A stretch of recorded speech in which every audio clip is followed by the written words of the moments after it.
Hello, and season's greetings.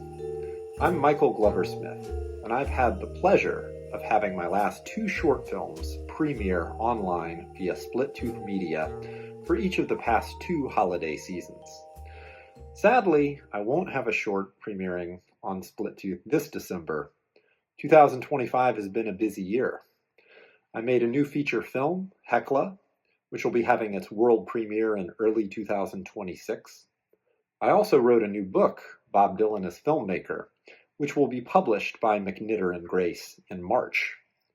It is, however, a great honor to introduce the work of another filmmaker premiering on Split Tooth this December. I'm talking about 12 and More Omissions by Jordan Lisi. It's an adventurous anthology movie that continually cross-cuts between three unrelated stories, each featuring different characters in different locations, inviting the viewer to think about what they might have in common on a thematic level. Now, D.W. Griffith did this with Intolerance in 1916. More recently, Errol Morris did it in a nonfiction context with Fast, Cheap, and Out of Control. It's rare, however, to see a film so structurally ambitious made on a micro-budget level today. In each of the three narratives, notice how the narrative itself is decentered. The focus is on the characters and their relationships. In other words, it's a film after my own heart.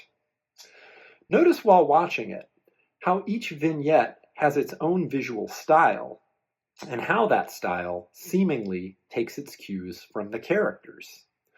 Notice when the framing is precise versus when the framing is deliberately haphazard. Notice when the camera movement is perfectly polished versus when it's handheld. And notice when the editing is fast versus when the filmmakers choose to use long takes.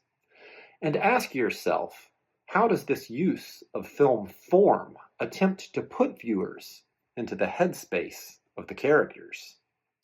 I think you'll find it's a rewarding experience from a promising new voice in American cinema today.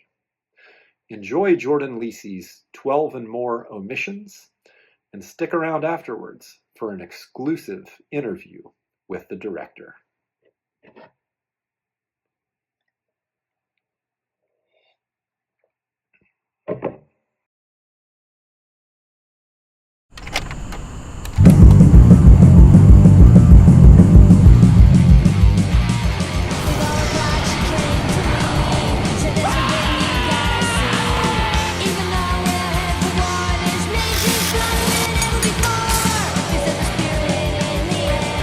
Hey, watch it, buddy. Who do you think you are, huh?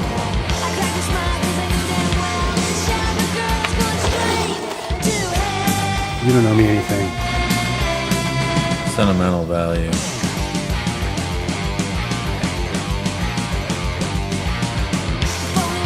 I wanted to say thank you for brightening things a little.